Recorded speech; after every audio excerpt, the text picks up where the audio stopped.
どうも、あつしです。今回は2026年度の少年大会試合審判規定について解説をします。それでは早速始めます。では2026年の以前は少年大会特別規定っていうような名称だったのが少年大会試合審判規定という形で名前が変わったというところが一つ。今回の改正の中で小学校の膝つきが禁止になったというのが一番の大きな改正のポイントです。技をかけるときに片膝をついた状態だと OK。いきなり両膝をつくとこう膝をついたってことで指導の反則だったんですけども、今回は片膝をつくことも違反になる。小学校では片膝もついてはダメだというように改正されたと。背負い投げもそうですけども、他の技、体落としもそうだけども、片膝をついた時点でそれが反則指導の対象になる。中学生から今まで通りという、片膝をついても OK。OK というか両膝がついたらダメっていうことなので、片膝をつくのは大丈夫。今回の改正の中での大きな違い。小学生は片膝もついてはダメになったというところ。それ以外に標準的な組手とかに関しては、以前からもあったんですけども、小学生に関しては後ろ襟を握るっていうことは中学生ではその主催者によるっていうような規定なんですけども、小学生が後ろ襟を握るっていうことは反則になることが多いかなと。であと標準的な組手以外ということで、背中を握るとか帯を握る、正中線を越えて襟を握るとか、肩越しから背中を握るっていうような組み方、こういうような標準的でない組手に関しては直ちに技をかけるっていうことなので、持ってはダメじゃない、持ったらすぐ技をかけるっていうところがルールになっていると。シニアでは標準的でない組手、片襟とかクロスグリップも攻撃している間とか攻撃してなくても技につなげるための準備の間では結構長く見てくれるようになったんですけど、少年規定って言われるものに関しては従来通りというか組んですぐ技をかけるっていうところが変わらずにあると。あと組み方に関してはこの袖口に指を入れるっていうのも、これはシニアで OK ですけども少年規定では反則になるので、袖口に指を入れた時点で指導の対象になると。これは裾も一緒ですよね。ズボンの裾も寝技の段階で裾に指を入れるっていうことは反則になってしまうっていうのも変わらず、組み方で言うと、これも従来通り両袖を持った技をかけるっていうのはこれは反則になる。袖釣り込み腰もそうですし、ここから後ろに行く大内刈りとか、ここから行く大外刈りとか、両袖を持ってからの技っていうのもこれは以前と変わらず反則。袖を持ってて相手が袖を持っていると、この状態で、こういうような感じで内股をかけるみたいなのは、これは両袖持ってないので、片方の袖しか持ってない。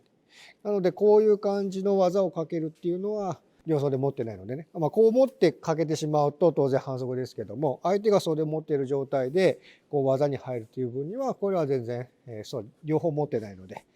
反則の対象にはならないと。その他の少年規定は、締め関節技っていうのもこれ少年規定では反則になる。寝技になった状態で関節技、締め技をするっていうのは中学生まではダメだと。で、三角締めを用いた抑え込みっていうのも、抑え込みに行くことをやる場合があるんだけども、足を交差しているだけではこれは締めてるっていうような基準にはならない。ただここでグッと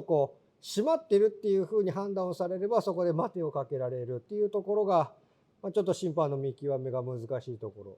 ただ抑え込みに利用するために足を交差する分には大丈夫。ただ抑え込みに入る条件として足を交差したまんま相手の上に上がっても、これは抑え込みにはならないの。抑え込みになるためにはこの交差を外して相手の上に乗る必要があると。注意してやっていただかないといけないところ。無理な巻き込み、特に体の大きい子が自分の体重を利用してぐるっと巻き込むっていうのがこれ反則になると。ちゃんと膝のバネを使うっていうふうに書いてあるので、ちゃんと持ち上げるとかして投げるっていうことが必要になると。ただただこの体をひねって自分の体重を利用してグッと相手を押しつぶすっていうか投げるような投げ方っていうのがこれは反則になると。それ以外に首を抱える、腰車とか当然首抱えてしまうので使うことができないですし、このまんま大外刈りだったりとか、払い腰とか、相手の首に手を巻きつけて投げるのは反則になると。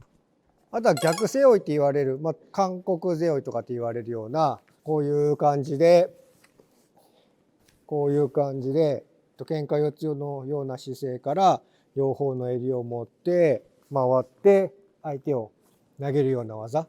こういうのが韓国背負いって言われるような技。これも反則になると。これもちょっと審判の見極めとして難しいところが、通常の背負い投げに入って相手が防ぐためにこちら側に落ちてしまったというのは反則にはならない。通常の背負い投げに入って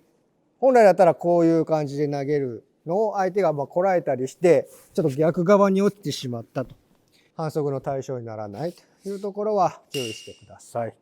小学生に関しては裏投げが禁止になるので、相手が技をかけてきてこのまま持ち上げて胴体で倒れる技は禁止。小学生が違反になるのが裏投げと膝をついた技っていうのが小学生では禁止。あと小学生に関してはちょっと後ろ襟も中学生よりは厳しく見られることが多いかなっていうところ。中学生に関しては両膝をついた技、標準的な組手は技をかけないといけないと。あと袖口に指を入れる締め関節技がダメなのと、首を抱える韓国背負いと少年大会試合審判規定というところで反則になっているものですので、小学生に関してはこの膝をつくっていうのがもう完全に違反になってしまったので、体のちっちゃい子とか片膝でかける技をよく試合で見たりしましたけども、今後そういうのは反則になってしまいますので、その辺のところは気をつけて練習してみてください。では今回は2026年度の少年大会試合審判規定について解説をしました。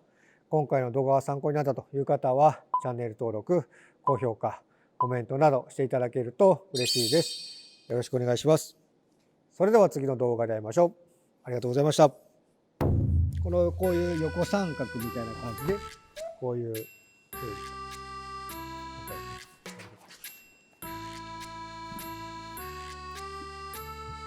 こうやって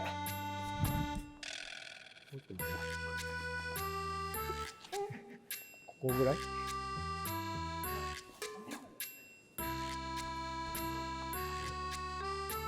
こういう感じで、相手の首に足を絡めた感じ、手と首を足で絡めていると。違うのかな、足が絡まっている。